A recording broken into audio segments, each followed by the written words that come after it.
Good afternoon and welcome to today's Ask the Expert.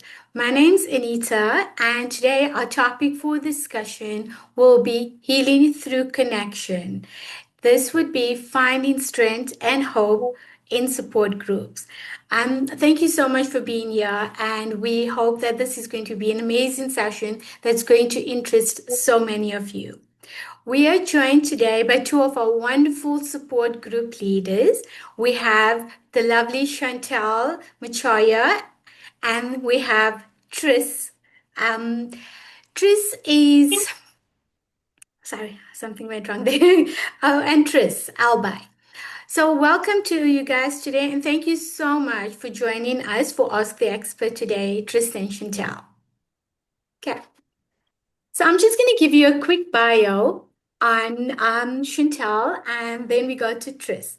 So Chantel is a dedicated mental health practitioner, a former SADAG counselor, and the founder of Garden of Healing Counseling Services.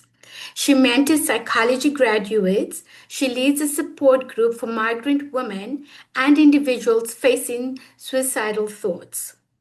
She raises mental health awareness through TV, radio, and community outreach programs.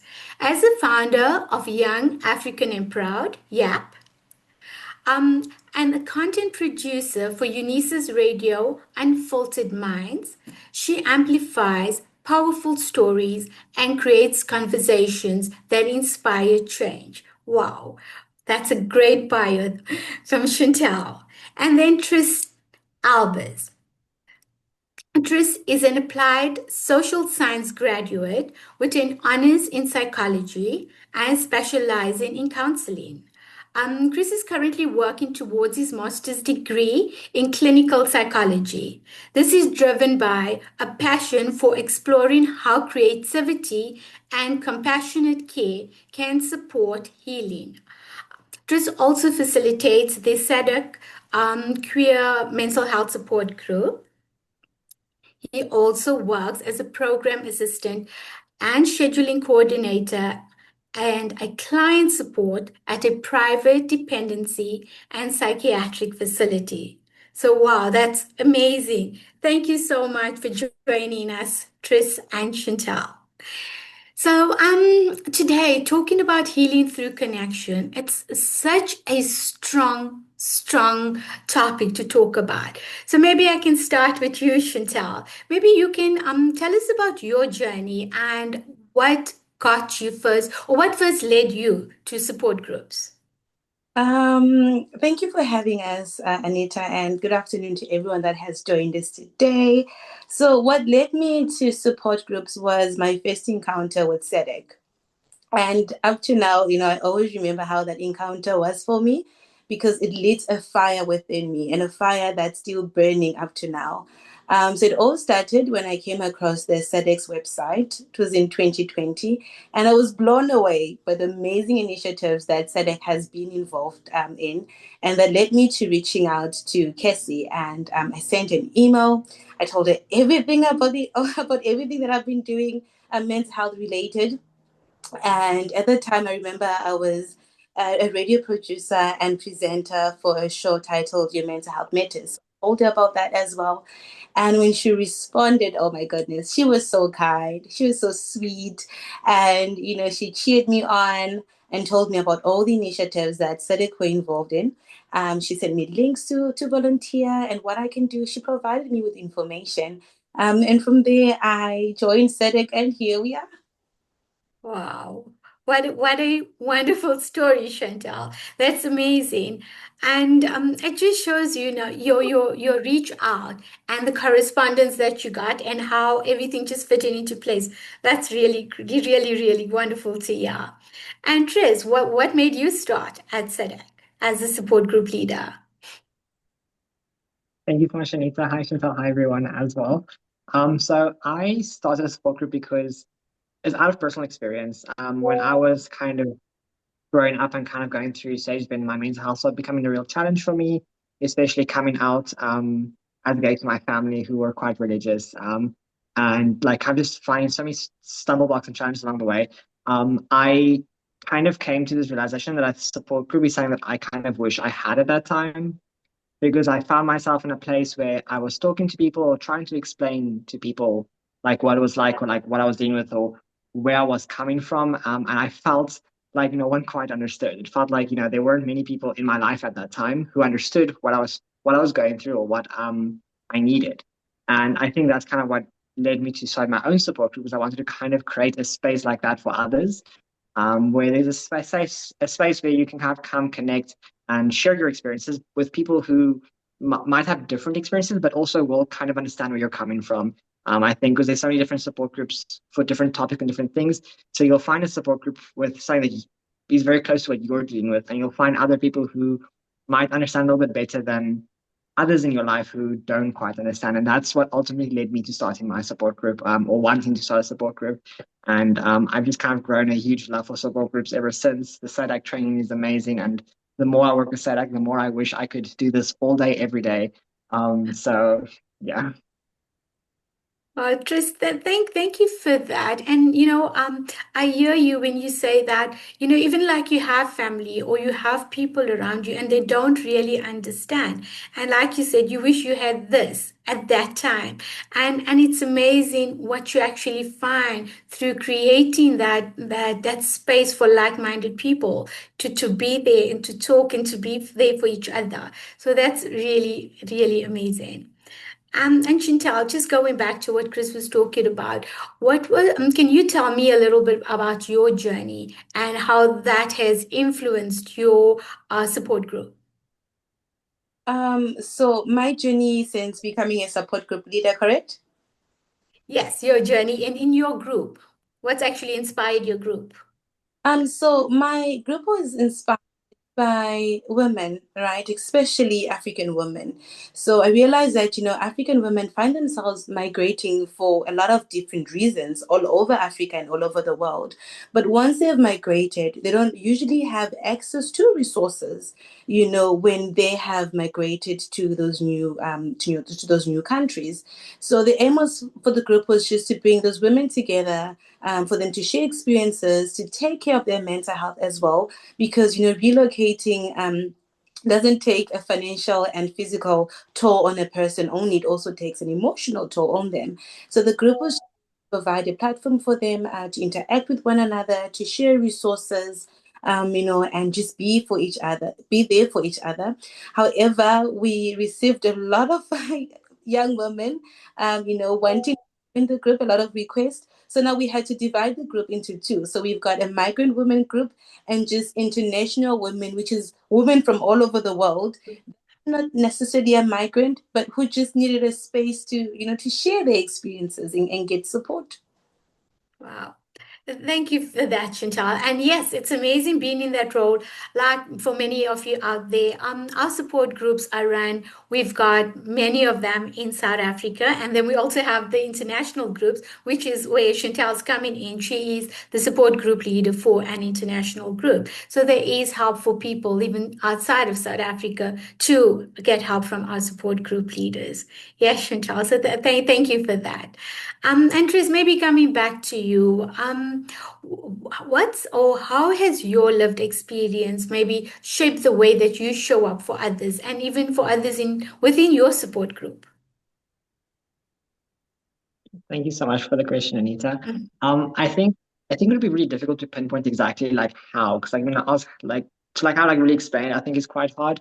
But I think it has shaped a lot of how I interact, not just like how I show up in my support group or in counseling or like with for others, but I think just in general, it's changed how I interact with people, anyone, like a stranger I might meet on the street. And that I think I try and kind of come to this approach where I know what it's like to be in a really dark place, and I know what it's like to have like silent wars in your mind, like fighting the silent war that no one else knows about. And I think that's so I try and kind of keep that in mind when, because I get frustrated too with people. I get really annoyed sometimes. I also kind of, I'm very busy and I kind of will be very dismissive at times. And I try and kind of like when I notice that, I kind of try and step back and, remind myself if if it were me, right? If I were in like the darkest place I was in, how did I feel when those people were saying or reacting a certain way or talking to me or kind of dismissing me? So I try and keep that in mind as far as I possibly can. And I think that's kind of like, but I think it's kind of become a way where I've reshaped how I socialize and interact with people entirely. So when I come to my group, I always try and come in there, especially a new person joining the group. I know how it feels to like be nervous and anxious and you don't really know what to say, or maybe you don't want to say something the first time, or like, you don't know what people are going to say or what can expect. I know what that's like. Or when someone joins and they leave, or they say they're going to join, they don't join for like a few groups, and they join like maybe like 3 weeks after they've inquired with you. I know that kind of what that feels like, that anxiety that you feel, that uncertainty you feel, and that. So I kind of try and make space for that. When people are sharing things from a certain point in their lives, and maybe in the group setting, it might kind of come off in a certain way. I think it's important to remember, I know what it's like to be in that position and sharing for the first time, or kind of this being the only place where people will listen to you. So maybe they're not talking too much or taking up all the space. Maybe no one else is listening, and this is the only place where they get to talk, as an example. So I think that's kind of how I try and bring my lived experience into it, but also then still manage it, of course, within boundaries and things like that. But yeah, I think but it's difficult to explain, really, actually. It is a difficult, like you say, it's difficult to explain. And it's also just holding that space for someone in that support group, Tris. So maybe I can just ask you, do you find there's a lot of emotional trauma that comes with this within the support group? There is, I think, are you asking if like people bring emotional trauma Yes, to the group? Yes, yes. yes, that happens all the time. I think, especially I think my support group is like a queer support group, right? So like queer people will have their own different stories. And if you talk to a queer person and they start sharing their story with you, they're always going to start like with, oh, my coming out story, or how people reacted, or how difficult it was. Like that's like it's very rare that that won't be the first thing that kind of comes to mind when you ask. Like if you ask me, like, it comes to my mind immediately. And that can be very emotionally heavy. It can be a lot. It can sometimes even be triggering. So you have to manage that. But I think also like if you've been suicidal before, which like I myself have been, and many members in my support group have also been, you kind of come into that, like when you think about that, when you kind of first tell someone about that experience, you yourself are like, I get emotional to this day. If I start telling people about that time of my life, I get emotional. Like I can't speak about it without crying. So when the members kind of come and share things like that, that's also like it's very emotionally heavy. It's very taxing. So but it's also freeing, I think, as well. Like I think it's very cathartic to be able to share that in a space where people I'm like kind of have people understand, have people actually just listen to you. I think that's quite cathartic and quite freeing as well. Just knowing that, you know, I'm not alone in this experience, and there are people willing to help, there are people willing to support, there are people willing to listen. And this is a safe space where I can do that and can explore that within boundaries, because it's also really important that people are aware that you can't come here without having primary mental health care as well. Unfortunately, like a support group is a secondary means of support. So there are boundaries with it. You also have to manage quite carefully, but then that's when you refer someone to that primary source, and then later they can come back to the group. So yeah. Yeah, thanks so much, Tris. And it just brings me to an important point as well, where people looking, or even the audience watching this show, this session right now, it's so important to know that the support group is not your first place for therapy. It's not your first place for looking at actually like your mental health functionality that you need. It's a secondary place, and it's a support group for you to come there. We are not all professionals in that space, so it's more like, a support group is for lived experiences. So it's led by people with lived experience. And just talking to both you and Chantel, it's just showing the experience that you have in order to help other people that are going to be joining groups, like many of our other support group leaders as well. So thank you so much for that, Tris. And Chantel, maybe you can come in and share a moment from your group that actually reminded you why this work is so important to you. Um, it was quite powerful. It was a moment that I think is not usually spoken about or shed light about. So there was a young lady in the group that had been molested by a loved one, by an uncle, and she shared her experiences with us, and eventually, also whilst getting emotional support, she decided to bring it up with the uncle, and as in talk about I remember this happening when I was younger. Did it happen really? And so on. I confront the uncle now. And she didn't tell anyone before confronting the uncle besides us members of the group, and the therapist she was seeing. And, she shares with us back after this has happened that the uncle was actually very understanding, and he acknowledged what happened. He acknowledged that yes, it did happen the way she's, thinking that it did happen, and he apologized for what had happened. He shared his side of the story as to why he acted in that manner. It turned out, that he himself had been a victim of a sexual violence, and he never acknowledged it. So because he never acknowledged it, he never saw it as what it was truly. He never saw that it was wrong. It should have never happened to him. He never came to terms with the pain and the shame that came with that. So he went on and he bled on someone else and continued doing the exact same thing because he never acknowledged it was wrong. And they had their chat and so on and so on. And when she came back and she spoke to us, she said, that was all the justice that I needed. For him to actually own up to what happened and him sharing his story. And through this, he's also getting healing, and he's also receiving counseling. So, being exposed to that environment where you can see that perpetrators many times are also victims. And they're always going to be perpetrators when they get, the support, if they get to be heard and get to share their side of the story, they can also get healing. And because they healed or they're working on themselves, the chances of them repeating the same incident is going to be less. It's going to be 0 to none because now they know better. So that was really powerful for me, and it of what we do. What you do. Chantal, thank you. And just listening to that story, it just makes me realize, having that space within the support groups that people are so free to share. I mean, for someone to come and tell you as her support group leader what she's done and how she's approached the situation, um, how does that make you feel as a support group leader? Very happy and very proud, to be honest. Because it goes to show that the support group is working, because the aim of the support group, I think, is also to build emotional maturity. So when people are able to handle such situations and also realize that, they're choosing to let go, they're choosing to approach the situation, whilst they are emotionally matured, it just gives me the purpose to keep on going. Thank you so much, Chantal. Tris, just a question to you. In your experience, what changes when someone realizes that they're not alone in the way that they're feeling? What are some of the comments you can make in that from your experience? From my experience, what I think I found is like what changes is like you start developing hope, right? Like I think because I think when you are going through a dark place, you become hopeless. I mean, even when you talk about like suicide, depression, and like you get a sense of hopelessness, right? Like when someone reaches that point in their lives, like it's because they think that there's nowhere else to go and they lose all hope. They think there's nowhere else to turn, there's no other option, there's no other solution. They've lost all hope. That's kind of what gets people to that point.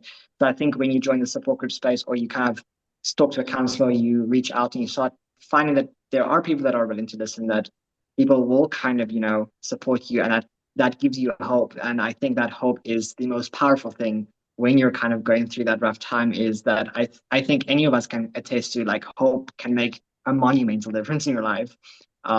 So I think that would be what I've heard them, because like my group members have told me this as well, right? Like they felt like that they feel more hopeful, they feel more excited, Mhm. they find there are other options for them. Like I've had so many people tell me like they've now, after joining the support group, they've now gone out and made these new friends, or like, I'm going out more, I found this friend, or I've like, and that makes me happy. Or people in the group building friendships and they start going out together and like they have this very beautiful friendship and they met each other in the support group space. And I think that's what I would share from my experience. I think that makes me really happy and makes me quite emotional and overwhelmed with like awe when I think about how powerful that connection is. It just shows you the connection that actually forms within support groups. And coming back to that, where we talk about healing through connection being our theme. And from what I've been hearing from you as well as from Chantal, it's that connection that you actually feel, and knowing that you're not going to be judged, knowing that, you know what, it's a safe space. And this is all that I'm getting from this conversation that we having, is that the safety that you have, the environment that you have in which you can share and talk about, and knowing that, you know what, you're not judged. It's just a comfortable, safe space. And thank you so much for sharing that.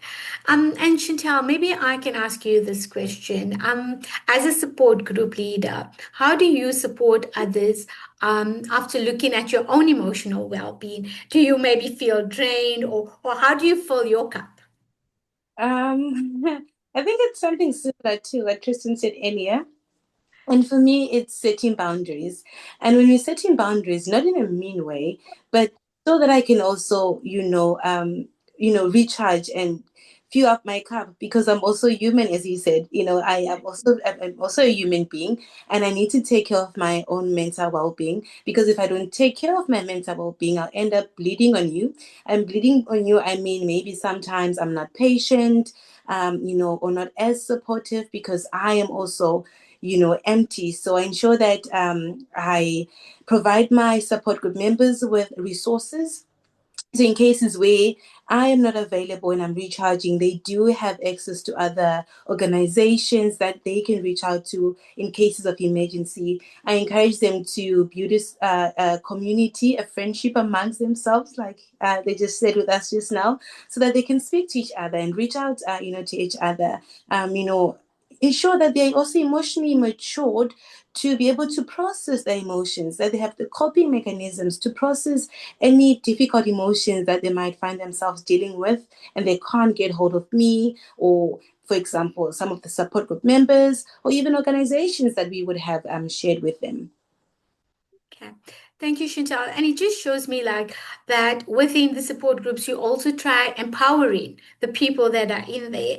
And also by doing that, and it's like you don't create that codependency, like, I have to be there and I'm the only one that's going to help you. I'm your support group leader. You can't reach out to anyone. So I see that whole empowerment thing happening within the groups. And that's amazing, because also, like many of our support groups, we do have I won't say duplication, but we have quite a few groups doing the same thing. And if you're not available for any whatever reason, there's always the help of another support group. There's always reaching out to your support group coordinator and finding ways and means to help the person, and knowing that, you know what, if I don't know what to do, it's okay. There is someone else that's going to be there to help. So no one's left in a lurch, not knowing what to do. And yeah, thank you for sharing that. Okay, Trace, I'm just thinking of more questions that I can ask you, because this has just been so amazing. Is there anything you want to add, Trace, from your side? Maybe for someone who feels for someone that's in the situation, like we spoke about your group being a queer support group, what message would you share with someone that's maybe watching right now, someone that might be struggling or feel unsure about reaching out? What would you tell someone? I think I would tell someone that I think when you're in that place, you're feeling hopeless, you're feeling unsafe, you're feeling unsure, you're feeling scared maybe. You're feeling like an anxious. And I think I want to first say that my support group and many other support groups are anonymous, so no one's like, it's a safe space, and that you would be surprised by the connection you can build in and the safety you can find with a group of people that understand, that are empathetic, and that can support you. And within an organization that's got so many other resources for you as well, should there be anything else that you might need to be referred to or go to. So I think I would say that, you can always reach out, and that it might be scary to reach out, but I think focus on the hope and the safety that you'll find after reaching out, once you are in the group or once you have found that one person to talk to, because it really just takes one person. Like it just takes one person to talk to, and you don't have to rush into anything. You can go slow. like talk to this person, then maybe join a group 3 weeks down the line, or maybe you want to first just find out or ask a few questions about the support group. Maybe you don't want to join yet. Maybe you just want to ask a few questions. Just always welcome to reach out. And again, it's anonymous, so no one's going to know you. But I think with my support group, I think anonymity is quite important, especially if you think about coming out and a lot of the stereotypes and persecution and tolerance levels within certain communities. A lot of people are sometimes that anxiousness is exacerbated by the fear of what if someone knows or what if someone finds out and then I'm in a tricky situation. My SADAG support group is an anonymous group, so it's completely safe. It's you don't have there's no pressure, there's no expectation at all. So yeah, that's what I would like to share. Thank you for sharing that. And it just helps because people are afraid, people are scared. Like you say, you have all the societal norms as to, like, what if, or what if my friends know, my parents know, or family. It's those trust issues, etc., of coming out, like you say, and how you're going to be judged, how you're going to be looked at, and having a support structure where, it's okay, we can get through this, and you're showing people what you've gone through from a lived experience perspective, and you have all these like-minded people to talk about things. It actually makes it a little bit easier for someone that's coming out or someone that's looking for help in finding a place where they can feel supported, where they can feel heard. So thank you so much for sharing that. Thank you, Tris.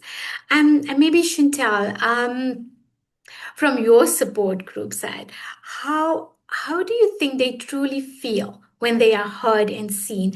And I know we used the example where the lady actually went to her uncle and spoke to him and approached the situation, but how would they truly feel when they seen and heard?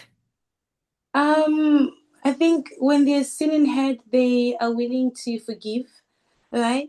And with forgiving, I think many times we think we should forgive because it's a moral thing to do, because we're expected to forgive. But seeing them choosing to forgive for the sake of their well-being, choosing to forgive because they are tired of carrying the weight, the pain, the frustration, the trauma, the emotions and the thoughts that comes with, holding on to that pain or that incident. So seeing them saying, look, I'm choosing to forgive, not forgetting. I acknowledge that it happened, but I am choosing not to live in that state of pain or go through that grief over and over again. I'm choosing to break free from that cycle, and I'm choosing to take care of myself and let go and take off my mental health and not let what happened define me. Wow. Thank you so much for that, Chantel. And I'm looking at our time, and we're almost there. It's just amazing how fast the time go. Hey, it's like when you can have so much of information that we got to give people out there, and all of those of you that are listening. If you have any questions, you're more than welcome to pop it in the chat box, and we will get back to you with regards to any questions that you may have. And for those of you who are looking for Tris or Chantel's information, you're more than welcome to find it on our website, which is www.sadag.org. And for any other support groups that you might be interested in, will also be listed under the support group leader tab, and you'll be able to find all the information that you're looking for there. So before we do leave, Tris, what is there any message that you would like to give just to everybody out there? Of course, it's going to sound really cheesy though, so forgive me for that, but it's going to be you are not alone. I think, and I know that's super cheesy. I know you've heard that so many times, but it is true. It's simple, it's basic, and it is true. You're not alone. Thank you, Tris. And like you say, it might sound cheesy. It's not cheesy. When you reflect on that, it's so important, that reflection as well. You're not alone. Chantel, let's hear from you.